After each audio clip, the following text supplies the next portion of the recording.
Note to listeners, this episode was recorded in March 2020, just after the coronavirus was recognised as a pandemic by the World Health Organization on 11th of March 2020, but before most countries had begun lockdown. So in today's episode, I speak to Tiffany Youngren about how to market your podcast properly.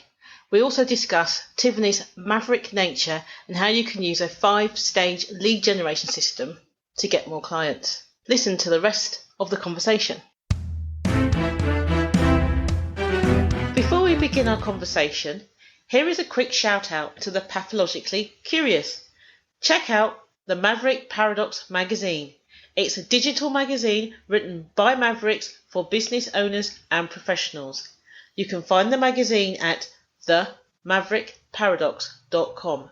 The magazine's aim is to provoke Maverick leadership everywhere. Welcome to the Maverick Paradox podcast, where we explore what it is to be a maverick and discover effective modes of leadership. I am Judith Germain, and my mission is to propel the maverick mindset into a world where character and integrity will ultimately have a higher premium than personality and bureaucracy. So thank you for joining me on this journey. If you would like to continue with me, then please subscribe to my podcast on iTunes, Stitcher, or one of the other popular podcast platforms. And today, our guest is Tiffany Youngren. Hi, Tiffany. Hey, how are you? I'm pretty good. Are you? Good. Before we really get into our conversation, tell us about you. Yeah, well, I currently run a marketing company.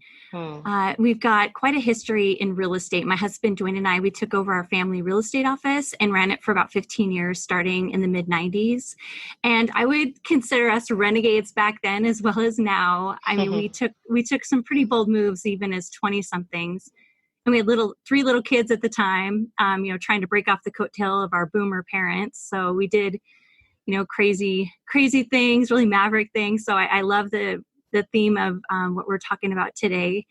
And and now I live in Montana, and I've got 2 little grandbabies and husband and 3 adult kids and a couple kids-in-law. Wow, you don't look old enough. Why, thank you. You said you were renegade and you did some maverick things. What sort of things did you do? Well, for example, when we were in real estate, now, mind you, this was back in the early 90s. So we would do just crazy things back then, like list property addresses on advertisements, excuse me. Or we would, we had one of the early websites where you could search for property listings, and we would include prices. And back then, real estate agents really identified their unique value to their clients as being the keepers of the information. And even back then, I really valued being able, just empowering my clients with information. But agents didn't like it. So needless to say, I mean, we had a couple of rumors going around that we were out of business and things like that. In fact, another thing we did was we did, and this was probably in the late 90s, our real estate agents went to home offices. And again, that was just something nobody had heard of, and it was just scandalous. But now all those things are normal. So we're just, I feel like I'm like that now too. I'm always, telling agents to embrace things like Zillow or, all these things that still seem scandalous, but these are really, being in the forefront, you get to put yourself out there in a way that is unique and really shows your authority and leadership. So that sounds really good. So you're always pushing the envelope. Exactly. And not afraid to be bold. And how much courage did it take for you to be like that? How much confidence? Confidence and courage. Oh, courage. Yes. A lot.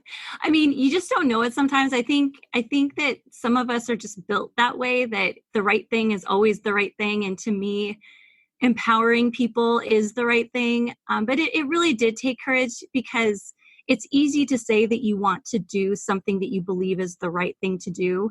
It's another thing when other people are saying things about you and, disparaging you and things like that. But if you're still doing it, you're still the winner in the end, but it does take a lot of courage.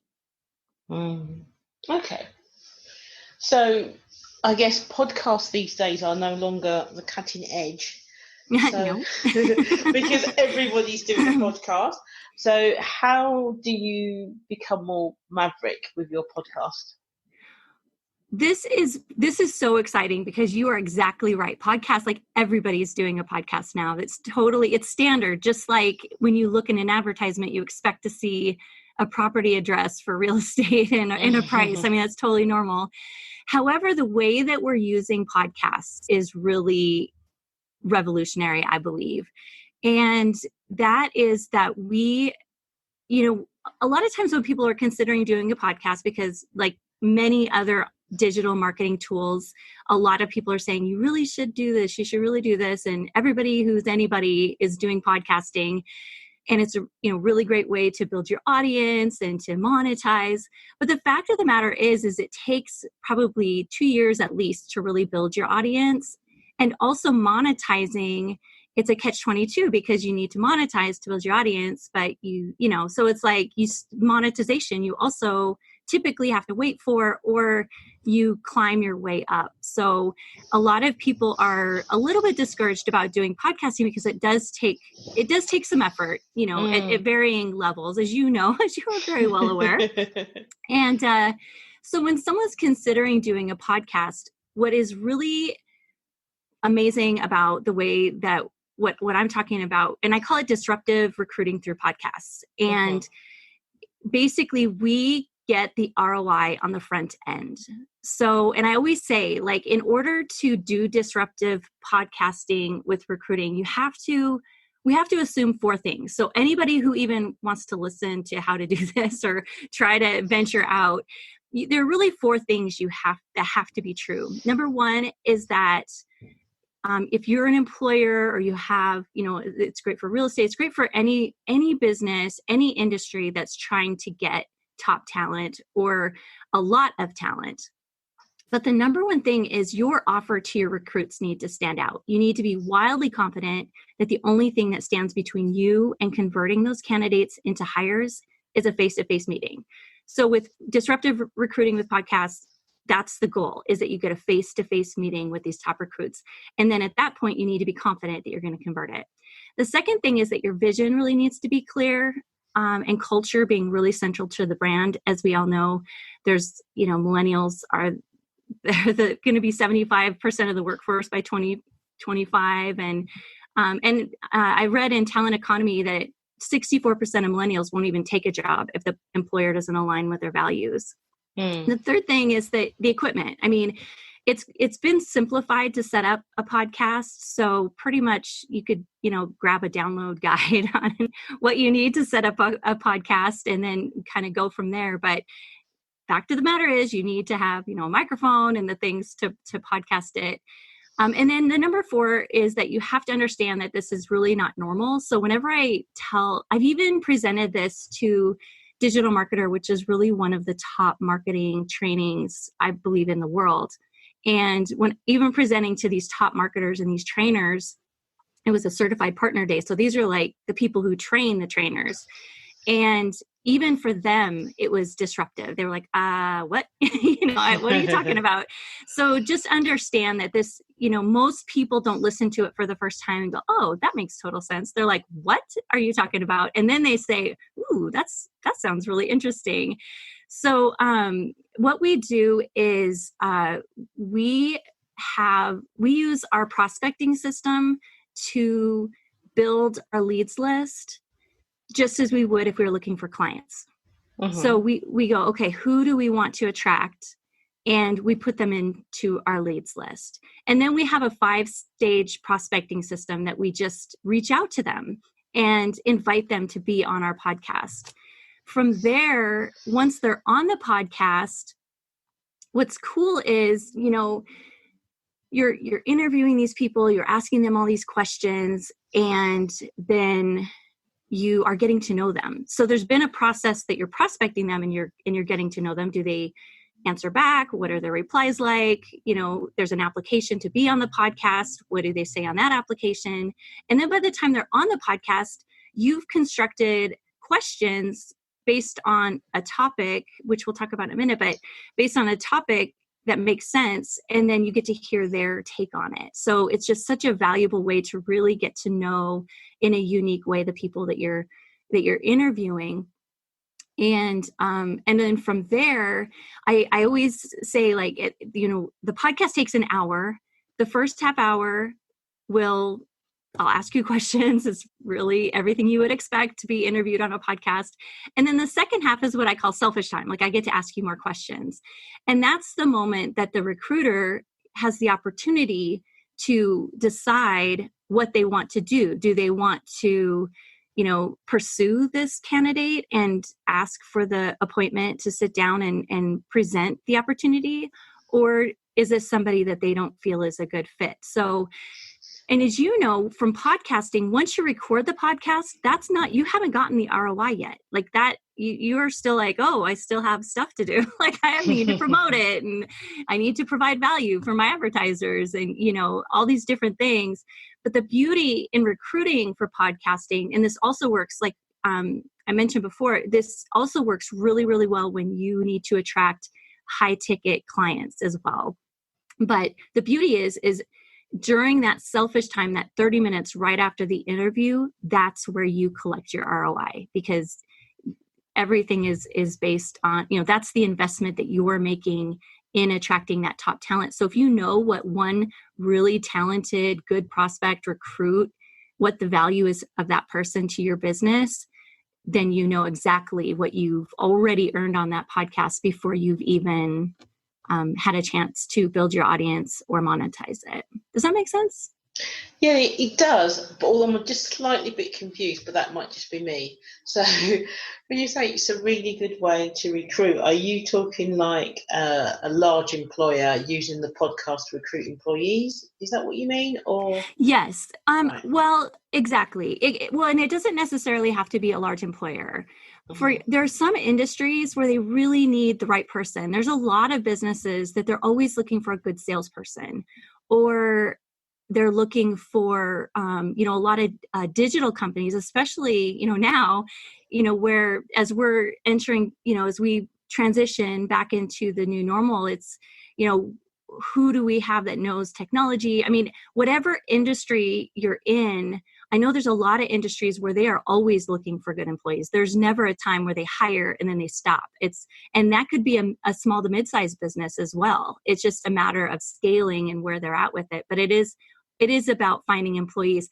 Although this entire program also works very, very well for high ticket clients. So if you're in an industry where you know that the lifetime value of your client is, 20,000, let's say, or 30,000 or more, then this is also a very profitable way to get in front of those prospects in a way that other marketers can't. Because when you're talking about high ticket clients, they're bombarded with marketers. So, or, a lot of us who are trying, who are vendors, basically have a hard time getting in front of them and getting that appointment.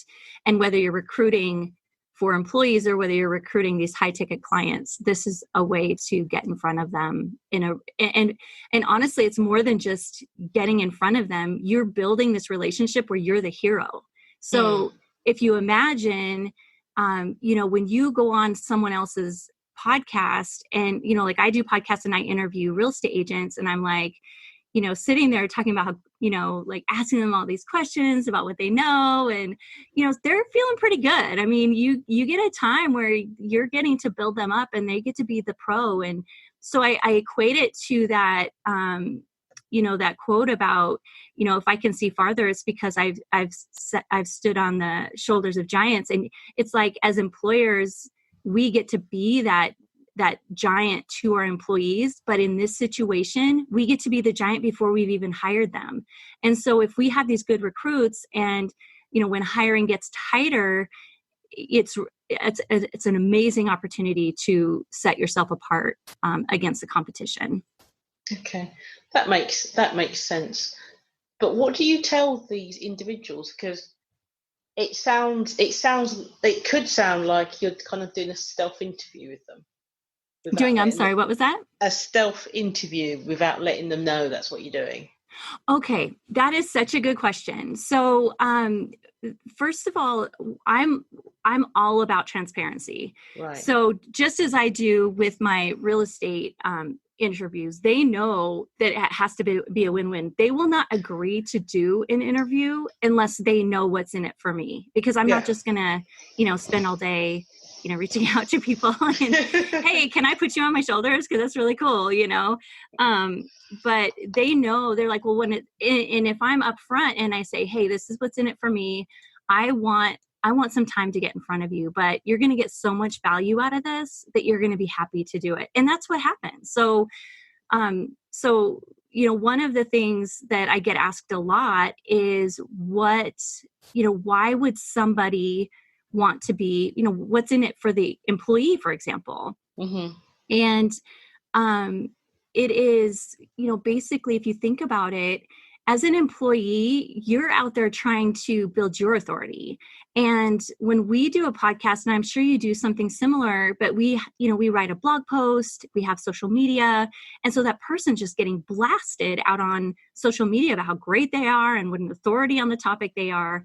And a lot of times I haven't had, there's probably been one interview I've ever done, and I've interviewed Neil Patel. So I think there's been two people, because I know Neil, this happened, but where our blog post, if you search for that person's name, that our blog post usually comes up on that first page, right, with their podcast episode. So it'll say podcast episode, and then there they are. And the value for them in that is that when their employers are going to look up their name, they are going to Google them. And so when they look up their name and they see, this and that, and then, oh, wow, podcast episode. I mean, that's gold right there.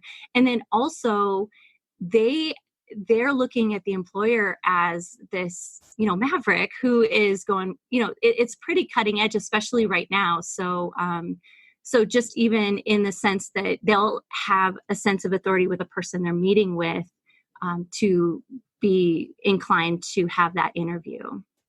But they know that that's what you want to do, because you have to tell them up front what you want. Now that makes me feel a load better now, because I was feeling very uncomfortable. Yeah, I don't blame you. Thinking, this doesn't sound like a win-win to me. This sounds like manipulation. But no, now I can get on board with that. I can see how that would be useful. I mean, I remember many years ago, I went to a prospect, as it were, and it got down to me and another consultant, which I didn't know at the time. It wasn't until afterwards, when they'd hired me, they said, oh yeah, it was between you and somebody else. And I said, why did you pick me? And they said, oh, we searched for you on the internet, found you everywhere, read everything that you've ever wrote. We thought we were really lucky to have you. And I was like, oh, because it wasn't something I didn't make a big play about it at all. Yeah. I didn't even mention it because it hadn't even occurred to me. I mean, it was a few years ago. It would occur to me now, but yeah, it was a few years ago when I really just kind of started in the consultancy, so I wasn't quite so savvy. And they were like, "Oh yeah, we was over an hour just reading about you." I was like, "Oh, okay. That's handy." Yeah, and I'd forgotten about that. So I do like the idea about using the podcast in that way. You mentioned before there was a 5-stage lead generation process.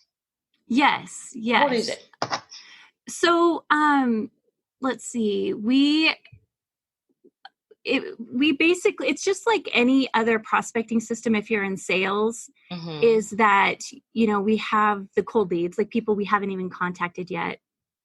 And so I've done research. I'll do research up front and just aggregate this list of potential people that I want to meet with. And then from there, we'll pop in, 30 to 50 of those leads, or however many leads you want to do each week. And we just have a straight up process of, email, phone call, so we really lay it out. And then if they show any interest at all, then they go now down to the next phase. And we know that the first point of contact that we want from them is an info call. So we'll do a 15-minute info call where they get to ask questions like and it's always, what's in it for you? I don't care what I've told them up ahead. They always ask, like, what's in it for you? And why would I want to do this? So be ready with those questions. But the first couple phases, the first couple stages of the prospecting system is all about getting that info call. So we go from cold lead to showed interest. And then the next thing is the info call. From the info call, there's an application.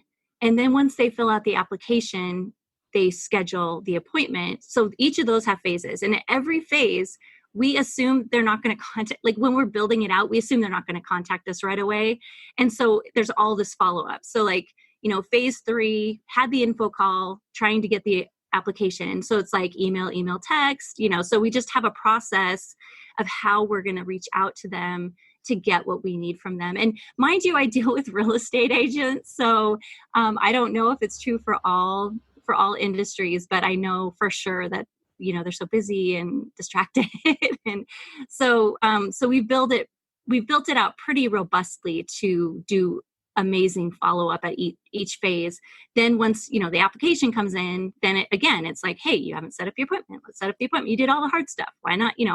And it includes phone calls, like I said. And then once it's scheduled, then we have it's scheduled phase. And then it's, thank you for signing up. Here's a, guide on how to get the most out of it. So then it's just this drip campaign, getting them excited for what's about to happen. And then once the podcast is done, it's information about what they can expect next. Now, once the podcast happens, us, remembering that our whole goal is that they have, like, you've made a decision. You either don't want to meet with them or you do. Yeah. And if you do want to meet with them, you want that appointment scheduled before you get off the phone. And, I know for us, we have a really high rate of getting those appointments because you have them in this really euphoric state. They just had this great conversation with you. And of course they would love to meet with you and just try to, schedule it as soon as possible so they don't forget. And, life happens and then they forget how amazing you are. And then, but even with that appointment, whether or not they have that appointment, we do the same for everybody in the final phase, which is, they get an email, thanks for being on the podcast. Here are the social media pages to watch, make sure you share us, and later we send a follow-up and things like that. So that's basically how that works. I see. That's quite a lot of effort. So you must be very determined to get that prospect. Well, we have it automated. So I'm able to process it pretty quickly. And then we outsource getting the info call. We can outsource people to make those follow-up calls. So we have a really tight system to make that happen. So I would say, I'm a small business. And so, there's certain things I have to do. And we send those emails out. Like, I look at them with my own eyeballs and send it out, but I have something that puts it in front of me so I can quickly go through and, yep, I want to send it. Yep, I want to send it. So while I say automated, I always say automation is really to enhance your relationships with people, not replace it. So even though it's automated, it does not replace my high touch approach to this. Mm-hmm. Okay. But I want to get in front of them. Like, I want to be number one. So yes, I am scrappy. I'll give you that. You suddenly made me, when you said scrappy, you made me think of Scooby-Doo's younger brother or cousin. I can't quite remember what the relationship, but I just had you going, puppy power. Just had it in my head. So now that ages me. Now that puts you right there to old woman now. Oh, no. Oh, I knew what you were talking about right away. So. So once you've done the podcast, what are the type of things that you can do with it?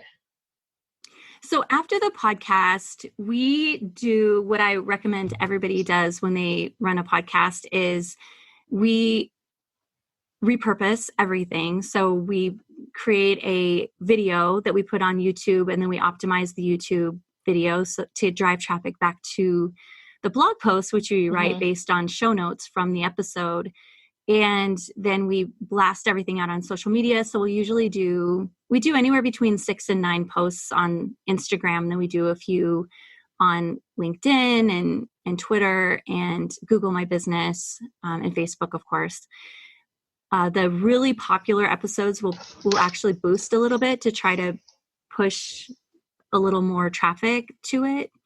And then we, what else? And we push it out to all the major podcasting platforms as well. So, and then also in addition to that, and you probably know this, but,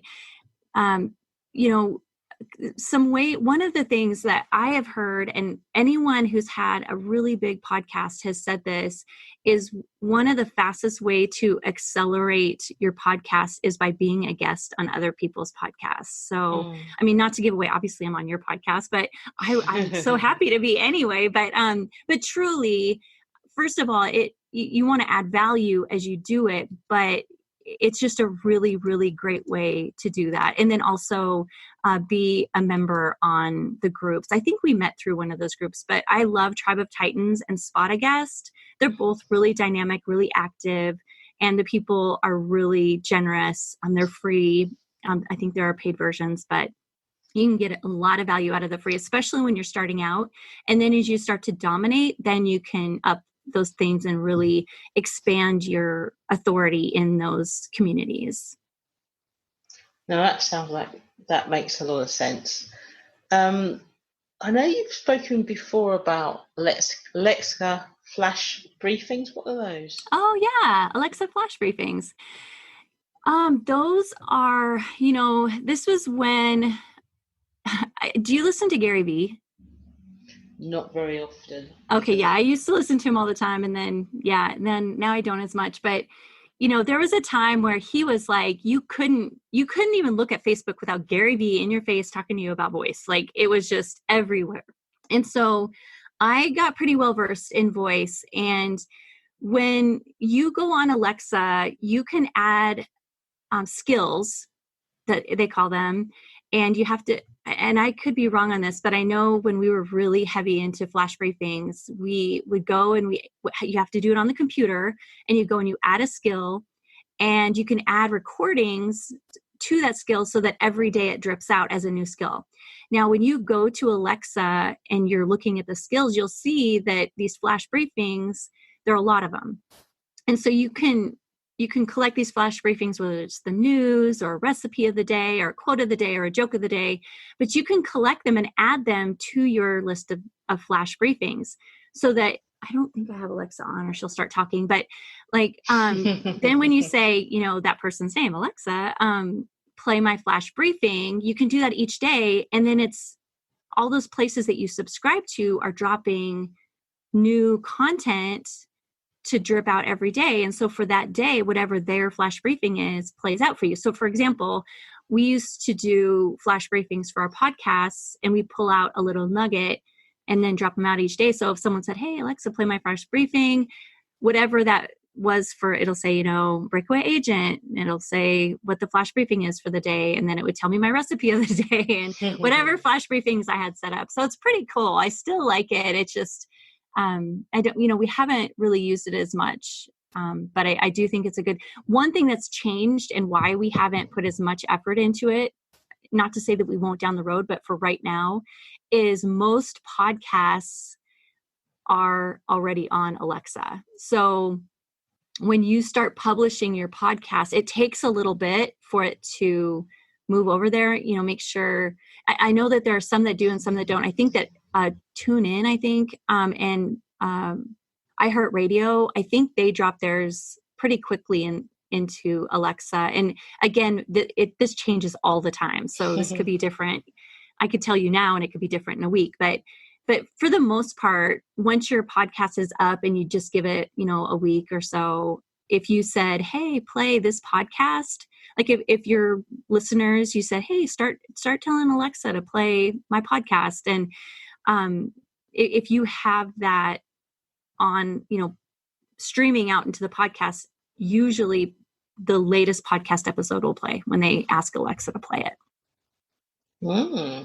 But there are ways that you can force it in and have skills and things like that too. So, and geeky people love to build those. So I know I loved it. I just, could spend my whole time doing it, and not that many people, use it. I think people are kind of into the ease of life. So, but I know a lot of people have built quite a following doing it too. So if that's something that if you're just starting out, if you want to look it up yourself and you're kind of not afraid to do that kind of thing, I would suggest it because it's kind of fun to know about and to try.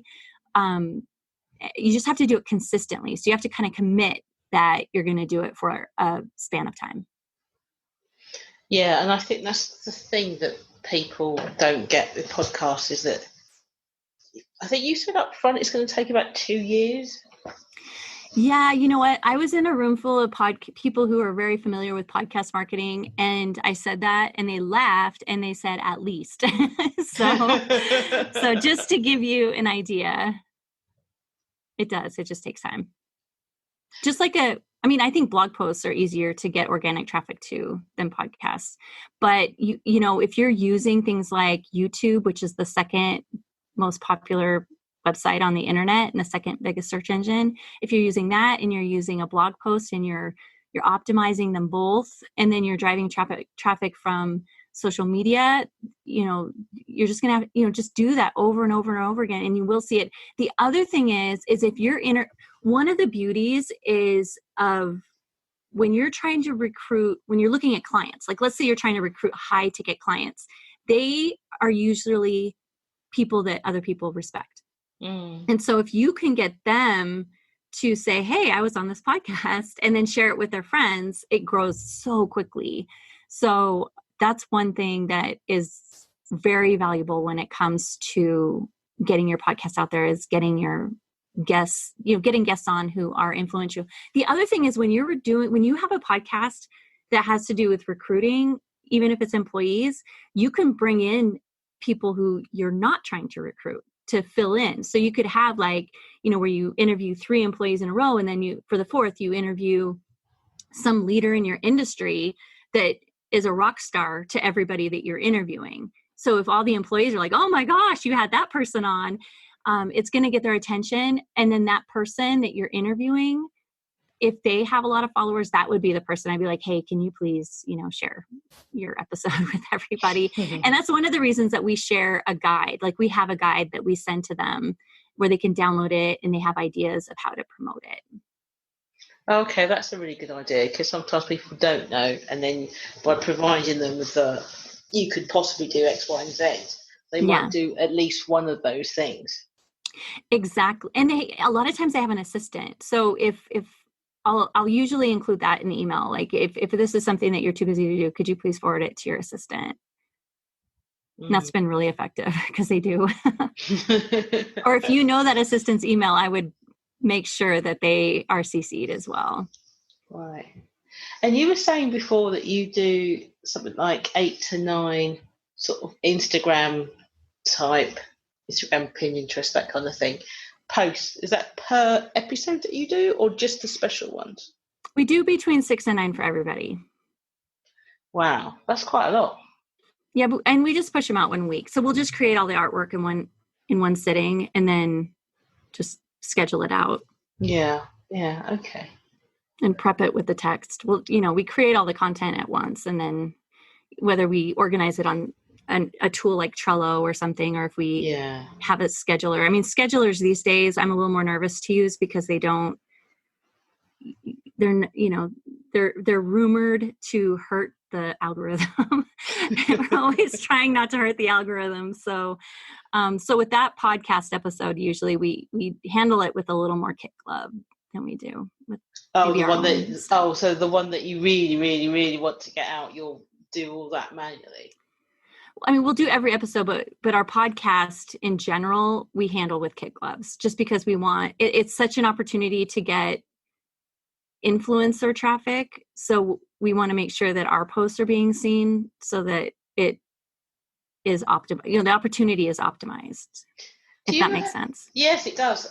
Do you ever think though that the algorithms change so frequently probably a bit less frequently the social media ones, but things like Google and stuff like that, they change so fast that you should just do the best content that you can and almost not worry about it. 100%. That is 100% true. You should always focus on the content, and the right thing has always been the right thing. So I was building websites in the early 90s, and back then we didn't have to, it was keyword stuffing, let's be real. But as soon as we knew that keyword stuffing hurt it. I never did that. I must admit, Yeah. I never did the keyword stuffing. I was like, this sounds so stupid when I do that. It's ridiculous. I didn't either, honestly. I do not let algorithms be the boss of me unless there's a tool that I'm using that's affecting it. So sometimes we'll do something like that. And if I find out, because really is scheduling, it's to me, it's authentic because I don't have, I just want to be efficient and I have good information and I don't want to dump it on them all in one day. So I feel like I'm helping, but if suddenly the social media world is saying that there could be a hiccup by using those scheduling tools, then we'll adjust. But when it comes to content, I do not let algorithms be the boss of me. And that goes for the length of blog posts. You don't want to write a blog post less than 600 words, but I'm not going to write a 2,500 word essay that's boring. If I have to write it 700 words, or if I need a 1,500 word, or if it's 3,000 words, 3,000 I'll split into 2 blog posts. But in general, you're right. It's all about providing good content in a way that makes sense to people and doesn't, hurt their guts. You just want them to be happy. And I think it depends on the audience too, isn't it? So I know that. So I have a digital magazine called the Maverick Paradox magazine. Very original, but it works for me. And with that, it's knowing the audience, what they want to read, and it's not going to be the same as in other magazines. And so I have a number of writers for the magazine, and the styles of the writer is very different because they're generally socialized or socializing Maverick. So, they're writing their own Mavericky way. And it's interesting because it has kind of like a house style, as it were. It's got its own voice, yet it's so disparate. But it works because it's Maverick. Yeah, exactly. So I love that. Getting what they want. Because I remember talking to somebody and they were saying, so are you going to have a monthly theme that does it? I was like, no. And they were like, but everybody does that. And I go, I know. Yeah. And they just didn't get the point of the magazine. I was like, it's a magazine written by Mavericks. We're not going to use the same formula as everybody else. Right. Because that doesn't fit. So you're probably driving away people who are not Mavericks. It's like you don't get it. You're clearly not a Maverick. You're not in the cool kids club. So maybe but then people who are Mavericks are attracted to that because that kind of offbeat, do it how in a way that makes sense probably attracts the right people. Yeah, I would imagine. And the subjects are quite diverse as well. So it's not as if it's just about Mavericks, if you see what I mean. It's not like every single article you ever read will be how a Maverick does something. But because the person who's doing it is successful in their own rights and they're Mavericks, what they talk about will be different from everybody else just because they are different from everybody else, which is where I wanted to go with, as opposed to... So, for example, one of the first article one of the writers, Curtis Taffenden, did, it was very funny because he Facebook messaged me and said, got a great idea for my first article. And I said, yeah, what is it? He goes, I'm going to interview myself. Like, okay. Send it to me, let's see what he looks like. He sent it to me and it was brilliant. I was like, this works really well, because he'd done it almost like a story. So it was like, so he sat down, got a cup of tea and said this. It was just like, it was really kind of engaging. You're like, then what happens next? It was really interesting. But, it's not the sort of thing that you'd expect in a magazine, because nobody does that. But it worked because, it just worked. So, it's quite funny. So I guess it's the same thing. It's making me think about my podcast, which is good, in terms of how do you bring that uniqueness out, and what do you need to do? Because I said so many people trying to work the algorithms, and then when the algorithm changes, then you're just stuck with something that doesn't really work anymore. Right.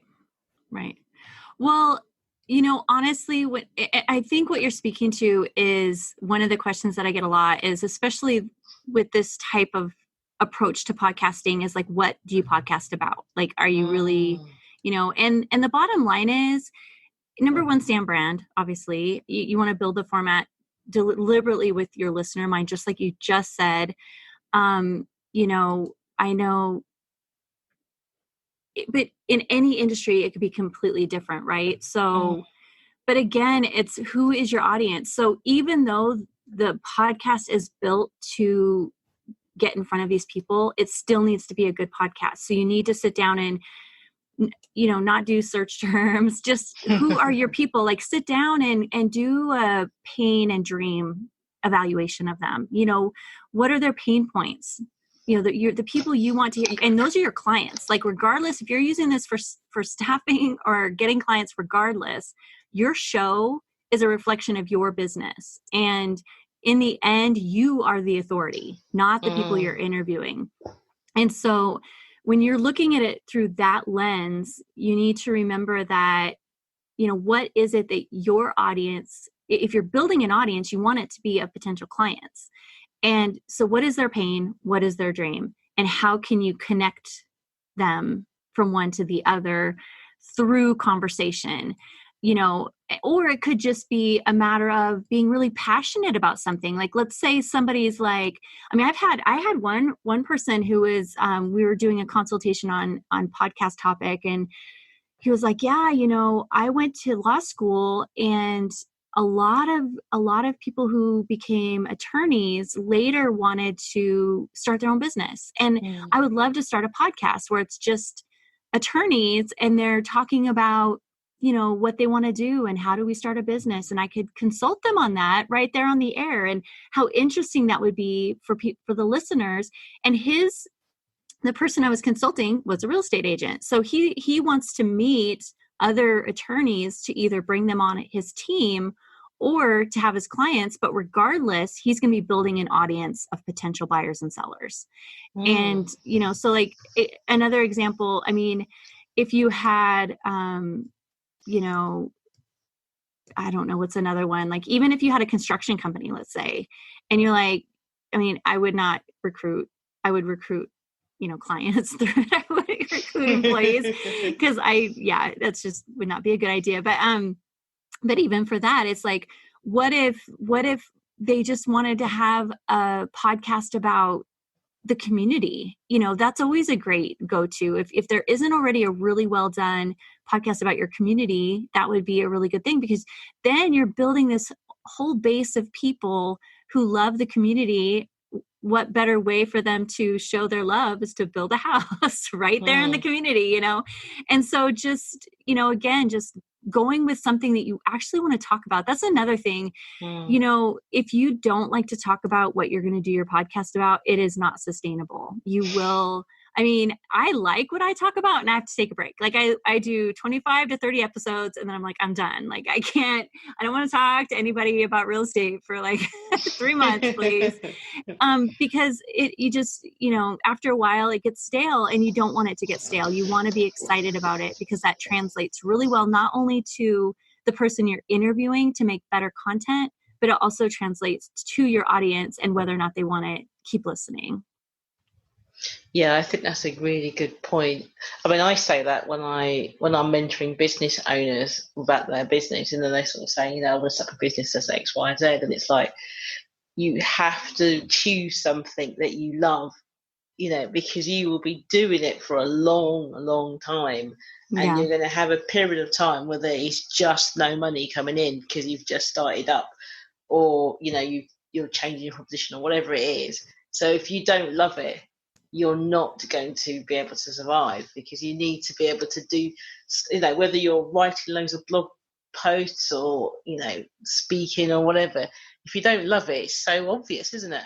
Yeah. And it's not attractive. Like people aren't going to Mm. want to be a part of that. They're, and when you are, they are. I mean, I could probably listen to topics I don't even care about. If the person's super excited and totally geeking out about something they're excited about, I could probably listen to that, a little bit longer.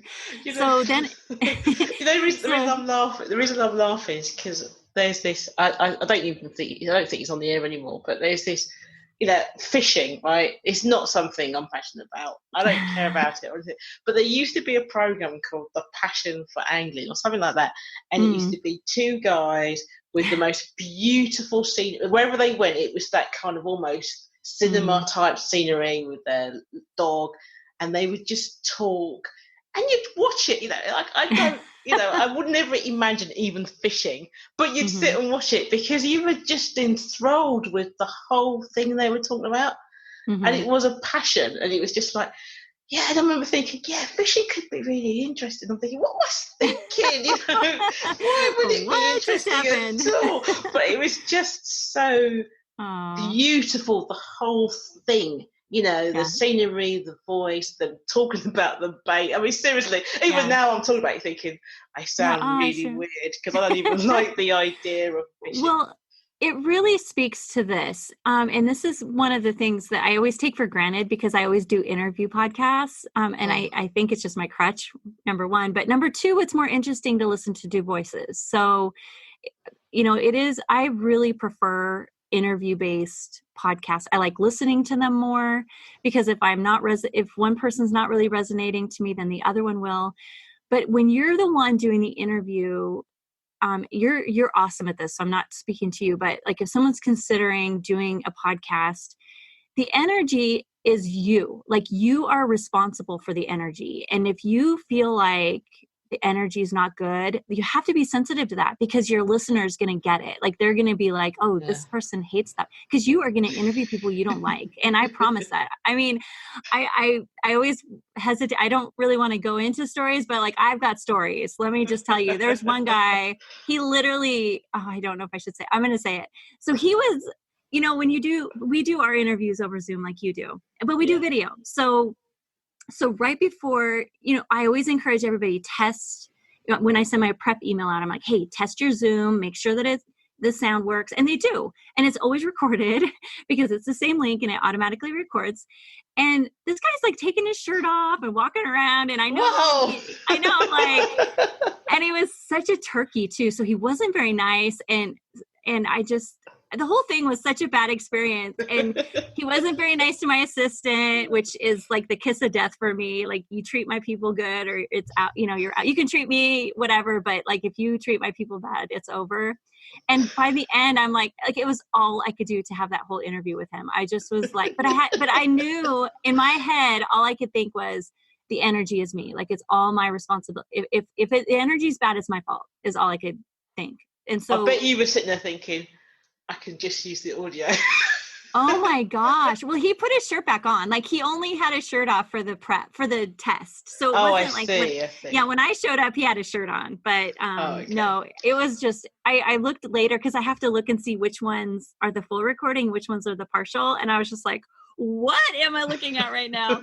And by then I was not liking him already. So I was just like, oh, please, like, when is this gonna end? But no, so there are going to be people that you're going to, oh my gosh. And one person, I can't talk to people who don't want to grow their business. I somehow, it's like every cell in my body just shuts down and I really have to fight through it.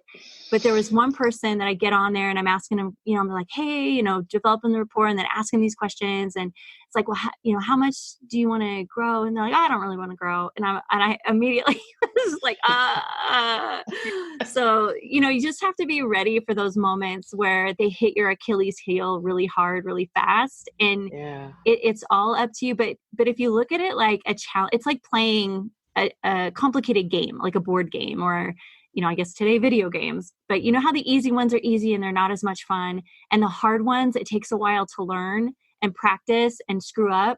But then when you have it, it's really fun because I've been in this situation before. Now I need to pull this card up, and just look at those as that moment in those more complicated games that you have to pull a different card and go, okay, now this is my challenge for this moment is, he just said something that shuts me down. So now what do I say to bring the energy back up? So, so it's just mindset, just like everything. It's just mindset. Wow, I kind of want to see those ones now. I know, right? I know. Yeah. He didn't even make videos, so you won't find him on YouTube, but I was like, I am not editing any more content for this episode.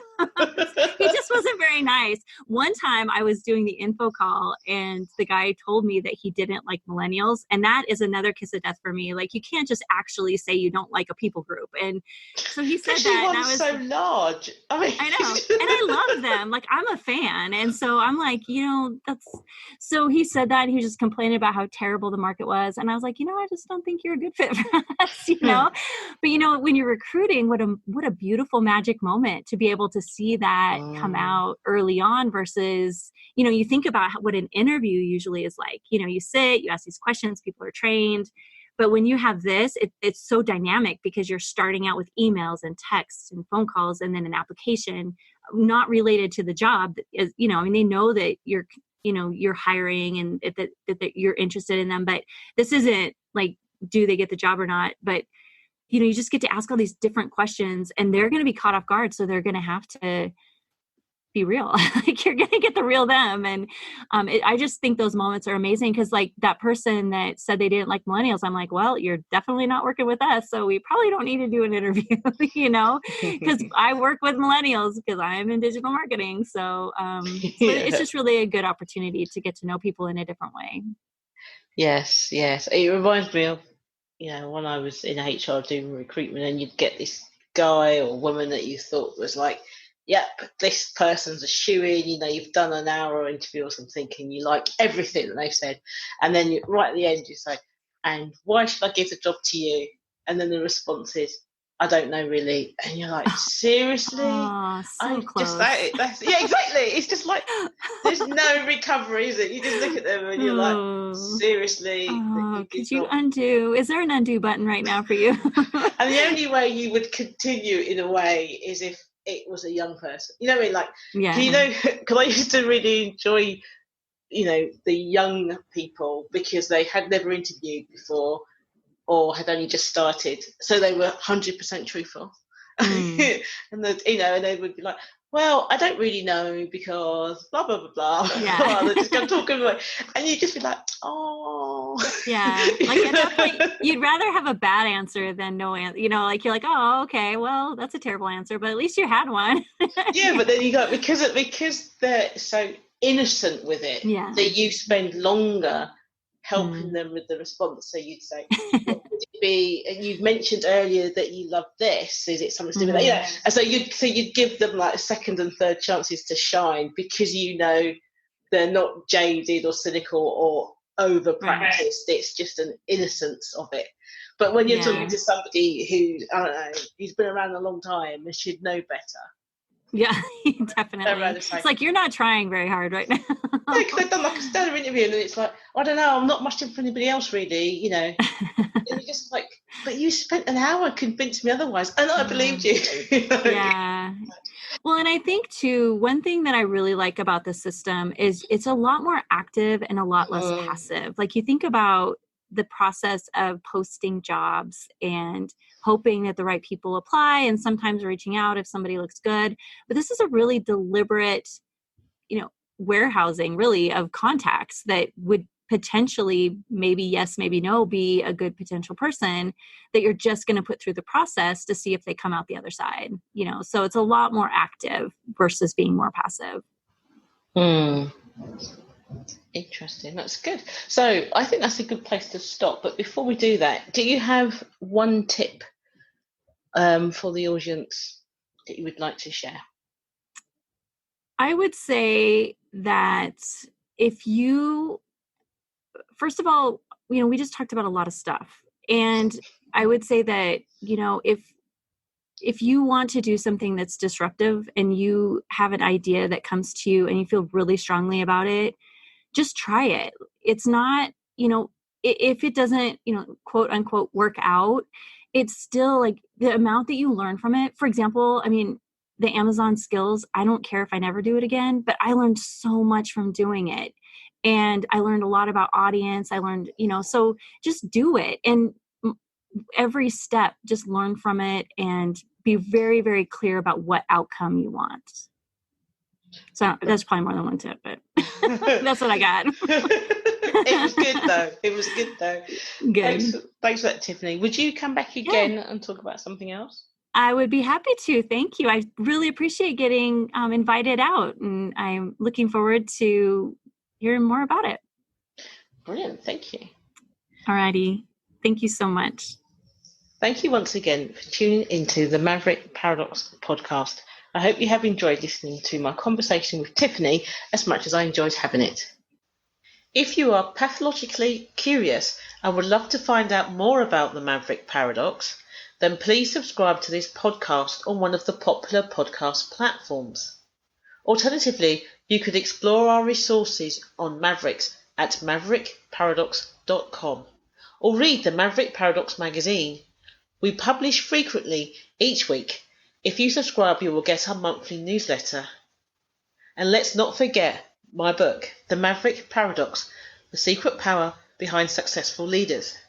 For those that love a good discussion, you could apply to join our exclusive Facebook group.